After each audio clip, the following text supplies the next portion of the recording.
Hello and welcome. It's really nice to be able to join you for this conference to talk about Science Capital and how this idea can help support young people's more equitable engagement with STEM. This is against the policy context that many of you will be very familiar with, that despite really considerable investments of time and resource over many years to try and get more and more diverse young people to engage with STEM, there's been relatively little change in participation rates, and the profile of who does participate continues to be quite narrow and biased towards privileged social groups, particularly in subjects like physics and engineering. A lot of the efforts that have been made have tried to focus on, well, if we can just make STEM or science more fun and more interesting, maybe more young people would choose to continue with it. But our research suggests that a lack of interest isn't the main problem. So I'm drawing here on our Aspires research, which we've been conducting since 2009. It's a large mixed methods project, and we've tracked a cohort of young people from age 10, and we're tracking them through to age 23. And so far we've surveyed over 47,000 young people to date in England, and we have an in-depth longitudinal sample of 50 and their parents who we track through interviews over the same time period. So you can see here that we do the surveys and the interviews every couple of years. We started when they were 10, and currently we've just finished conducting the survey with young people at age 21, 22, and we've just conducted those interviews now and are analysing them. When we look at that data, we see a picture over time in that indeed most of the young people we've surveyed say that they find science interesting, but very few aspire to become scientists. So if you look at this graph here, for instance, the different bars represent the different age groups at which the survey data was collected. As you see here, through from age 10, the majority of young people are saying that they learn interesting things in science. So this blue bar here is when they're in primary school, then moving through early secondary. The purple bar is when they come to the national exam period, the national examinations in England, when arguably it can be quite difficult to keep anything interesting, but even here, nearly 60% are saying they're finding science interesting. This greyed out bar here is just those students at age 17, 18 who choose to take science subjects. And unsurprisingly, a very high proportion of them are finding it interesting. We can also see from these middle bars here that most of their they think their parents think it's important that they learn science, particularly through to the end of compulsory schooling at the age of 16, after which this drops off considerably. They also have quite positive views of scientists, as you can see here from these bars. For example, the majority are thinking that scientists do valuable work. But all of these positive views aren't translating into aspirations to be a scientist in the future. So we're quite interested in what creates this gap between what we call the being-doing divide. So young people like doing science, but they don't see it as something they could be or would want to be in the future. And although this bobbles around a bit at the bottom here, it's actually statistically the same. There's no statistical difference. So we were interested here that given the high liking and engagement with science early on, why the proportion stays essentially so stable between the age of 10 and 18. Of course, if you actually look at who is aspiring to become a scientist at that time, we see it becoming more socially narrow. So impact of gender and class and ethnicity there as well, so that it's much more likely to be middle-class boys from white or South Asian backgrounds by the time you get to 17, 18. And just to put these science aspirations in context, here's some data. It looks fairly similar at different ages. This is age 15, 16. But you can see here that almost 60% of young people are aspiring to work in business, whereas the proportion aspiring to work in science is much, much smaller.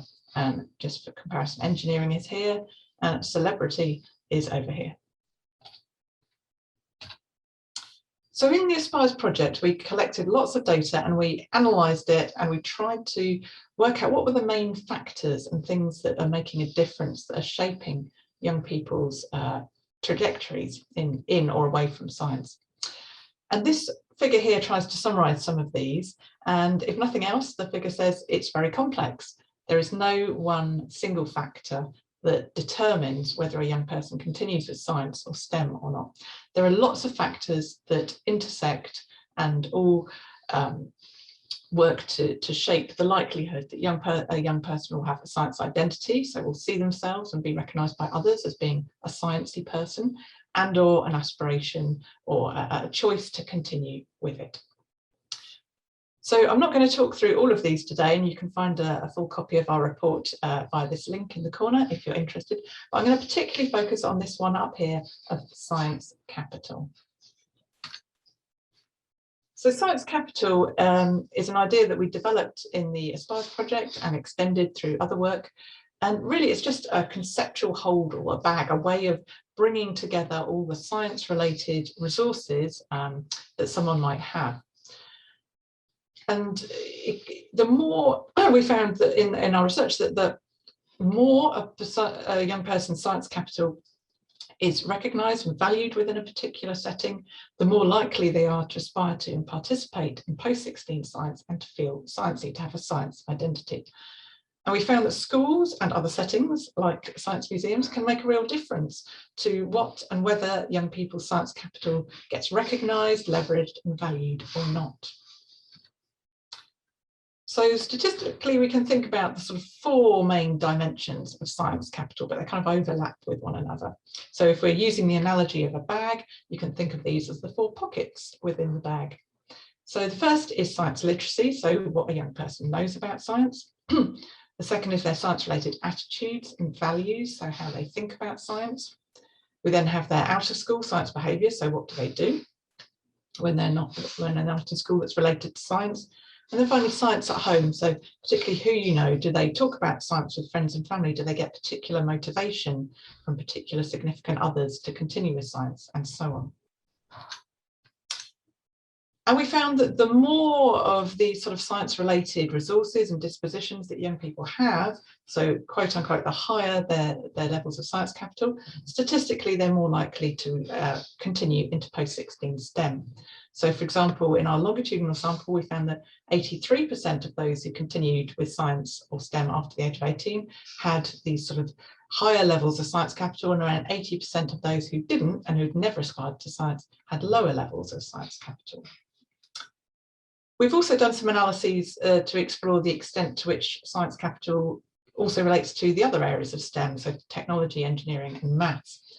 And we found that students with higher levels of science capital are more likely to express positive views of all the STEM areas and to want to continue with it. And it's particularly predictive of participation in physics. So it's, if you have high levels of science capital, you're almost 8 times more likely to continue into physics. And it's also strongly related to engineering, but it's less strongly related to maths and computing. So the way we think about, understand and theorise science capital draws on the sociological work of Pierre Bourdieu, who is just represented here. And Bourdieu, although he didn't focus on science, he had his work talks about how we can understand social life and patterns in educational participation as arising through the interaction of what he calls habitus, capital and field. So for Bourdieu, habitus is that socialized, embodied dispositions that are cultivated over time. And for us, we would say that habitus helps, it shows that sense of whether science feels as for me or not. It gives you that feel for the game. Capital relates to the cultural, socio-economic and symbolic resources that you can possess and accrue over time. So this is about like the hand you have to play in the game. So the more science-related resources you have, the more likely you are to be able to get on in relation to science. And field is where all of this takes place. So field is more than just context. It's about spaces of positions and position taking. And field sets the rules of the game. So the field that you're in will determine what sorts of habitus and what sorts of capital get valued and have and get realised or translate into advantage. So Bourdieu talks about how it's the extent of fit between your habitus and capital and the field that shape whether students experience education, or in our context, science and STEM, as what he calls a fish in water or not, whether they move easily and naturally or whether they feel the weight of the water upon them. So in our sample, we're interested in some of our families are very sciencey, lots of science habitus and capital, and science feels much more for me in those families. It feels like a natural choice. And these different interactions of habitus, capital and field help play into producing different trajectories in relation to STEM. So they produce this sense of whether science feels like it's for someone like me or not. And there's a couple of quotes here from the parents and young people in the Aspires project. So the mother at the top there, who talks about the other day in the car, we were laughing about chemical symbols and things. So I guess it comes into discussion quite subliminally. Unsurprisingly, she has a chemistry background, has worked as a chemist and got chemistry qualifications. Davina, again, from a family that very strongly values science, says science is just where it's at in my family. It's in everything they do, what they talk about at the dinner table, what they read and enjoy and so on. But they're more the minority. Our analyses would suggest maybe around 5% of young people's families would be these very sort of sciencey families. Whereas the mum and Jack at the bottom are much more typical of our sample. So the mum saying, you know, I suppose in everyday life you don't get that much to do with science. They don't see it in everything around them. And Jack, he says, my family, they never talk about science. So what young people get from home is important, but we're also particularly focused on the way that the field supports or limits young people's science capital. So as I said before, from a Bourdieusian perspective, the value of a young person's science capital isn't fixed, they're not born with it. It's shaped, it grows over time, but it's determined by the field. So different fields, so different contexts, whether we're thinking about the science classroom or a science museum or another setting, they provide different affordances or limitations for young people to see themselves and to be recognised by others for their science engagement. So Heidi Carlone in the States has done a very nice study looking at a class of children and their science engagement and how this changes depending on the teacher and the sort of approach they take. So it's not fixed in young people. The field is really important. Field plays a part in the cultivation of science capital over time, but it can also mitigate home science capital. So for example, in the Aspires study, we have a young woman, young Black British young woman called Vanessa, who has quite a lot of science capital from our home. Her dad has a science background, they're very supportive, they encourage science and so on. But over time, the school, as the field, changes that. It squashes it down and it makes it less thinkable and possible for her. So in that case, the field really does mitigate and reduce the value of her home science capital to the point where she ends up not pursuing a science trajectory, despite that having been a long-standing aspiration. So how can we support young people's science capital? Our key message here is it's about changing the field and what we do as practitioners and not changing the young person. So by changing the field, we can support more young people and particularly more diverse young people's science capital to be recognised, valued and leveraged. And changing the field is important because that enables us to change the systems and the practices and the types of representation that continually exclude many young people from STEM and make them feel that it's not for me, even if they're interested in it. It also means that by changing the field, we're trying to connect STEM more meaningfully with young people and their communities. And it also means more sustainable change. If we don't change the systems and practices that are creating the problems, they're going to continue creating these patterns and excluding young people from science in the future. So how can we do this? We've worked over a number of years to try and develop what we've called the science capital teaching approach. And this is an approach that's designed to help change the field to try and support more young people. It builds on existing good practice. In this case, it is developed with schools, so existing good teaching practice, and it's a pragmatic mindset approach. It works with any curriculum. And as I said, the key principles are around helping to build that relationship between the young person and science changing the field and our practice and not the young person. So we originally developed it with secondary colleagues, secondary teachers through the Enterprising Science Project, and we're now working with primary teachers to develop it through a new primary project. We've also been working with colleagues in the informal science learning sector to adapt the model there. That's ongoing work. So when we developed it in secondary, it was a very collaborative project. We worked over 4 years with over 40 teachers from schools in 4 cities in England. And we conducted 2-year-long trials to collect data to see what sort of effect it was having.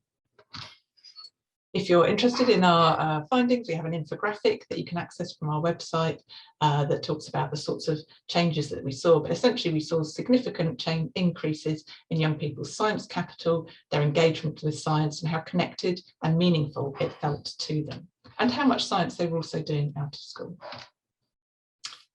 As I said, we're currently working to develop this with primary teachers, with a new handbook due to be launched in October. And again, it's very much focused on how we try and change practice, and particularly look at issues of power and how we shift power relations in the classroom. This is the model. This is the primary one, which is just an extension, more of a refinement of the secondary one. But in essence, it's a reflective process. You reflect on your practice and tweak your sessions or your lessons. And it's built on this bedrock of good, in this case, primary teaching, or good secondary teaching, good informal practice. It has an essential foundation, pillars of practice to help you realise the foundation towards the outcome of more equitable science engagement. We have a secondary handbook free to access here, and the primary one will be coming out in October. So just to explain that model, as I said, the foundation is really important. It's this purple one in the model down here. And it's really trying to broaden what and who counts in science. So it's based on the idea that young people don't just find science concepts difficult, but they actually struggle to engage with the whole concept area of science. It feels very alien to them. And this foundation is about trying to broaden those ideas of who does science and what doing science constitutes. And it's trying to help us think about how do we shift those problematic inequitable power relations. So there are 3 core elements to the foundation. The first is that we centre and try and start with the learner or the young person. So this is about learner-centred planning and practice, focusing on how we recognise and value the identities, the needs, the experiences and the contributions of young people, but particularly those from communities that have been historically excluded and marginalised by society. It's about grounding that learning within their lives. The second area is about fostering inclusive science teaching and learning. Here, it's really about ensuring that that teaching and learning is participatory, it's representative, it's inclusive, it's caring, that it's based on a pedagogy of care. And it provides differential support, so more to those who need it most, and a safe learning context for all. And it's right, this is also very much about recognising and addressing participants' needs and recognising and addressing the injustices they experience. So seeing equity issues as really central, a core part of science engagement, not seeing them as separate or a separate topic or separated off. And the third element of the foundation is really about supporting voice and agency. So creating that environment where young people's voices are heard and they're validated. So the whole learning experience is driven by them, that they have ownership and agency. And particularly seeing the whole point of what we're doing through, whether it's science teaching or science engagement work, as not trying to make young people take science or continue with science or like science, but really seeing science as a vehicle, not a destination, and a vehicle to support their agency and their social action. So that's the foundation. We then have 3 pillars on top, which are really techniques for helping to realise that foundation. So the first pillar is about personalising and localising the science content. So this is about going beyond contextualising science. It's thinking about who particularly is here in this experience, who are the learners here, the participants, how do I personalise and localise this content to them in particular, how do I tailor it to them? So the approach looks different in every setting because all of the learners and all the contexts are different. And there's just a quote there from one of our partner teachers saying that they found that when they let the young people talk about their experiences and express themselves and their ideas, they were far more engaged and they valued the science learning a lot more. They're happy, they're excited. The second pillar is about how we elicit, value and link. So this is again helping center the learner. How do we support young people to feel valued and connected to the science? So rather than starting with the content or the science idea, it's eliciting first what the young person knows and cares about, then valuing that and then linking that to the science. The third pillar is about specifically building some of the dimensions of science capital. So for example, building in those links which are around seeing science as everywhere, science as a part of everything, not as something elite and separate from everyday life. So key features of the approach, I say, are that the enactment of it is different in each setting because it's that tailoring, it's making it specific to the young people who are engaged at that moment. The approach has been proving popular across primary, secondary, and now extending towards informal settings. And we're finding that it's really about trying to shift the focus away from just providing more STEM or more content knowledge and one-offs and deficit approaches, and really instead trying to bring that focus back to changing everyday practice, recognizing how our everyday institutions and practices, the things we take for granted, the ways we do science is often quite exclusionary and unjust, and it's about trying to change those relations and representations. So one-off visits or events still have a place, but it's also recognising that these won't be as effective as more participatory, longer-term forms of engagement. And particularly, as lovely Greta is illustrating there, trying to sort of shift that focus for STEM becoming a vehicle to support young people's critical STEM agency, so they can take action on issues that matter to them and their communities, rather than seeing science or STEM learning as the destination of what we're doing. Just to reflect finally at the end here about science capital in the COVID-19 era. And obviously in education in particular, there have been lots of concerns expressed about how COVID and the lockdowns and the pandemic has exacerbated pre-existing educational gaps. And this is obviously important. This is happening, is exacerbating pre-existing injustices. But I think we find the work of the US critical Black feminist Gloria Ladson-Billings really helpful here. And she says it's more useful to rather than using the language of gap, to think of these as the educational debts. And debt helps us again think about power, responsibility, of how we then repay those debts. So it's not a deficit approach, seeing the young people who have fared worse and experienced the most acute injustices exacerbated during COVID as the problem or as lacking, but really recognising that relations of privilege contribute to and produce relations of injustice, and that's a debt that needs to be repaid. I'd say it's also not just focusing on learning gaps. There are lots of things and forms of injustice and areas of concern that have been exacerbated by COVID. So it's sort of thinking more broadly, not just beyond learning gaps, and this particularly schools, but around agency, community, well-being in many different forms.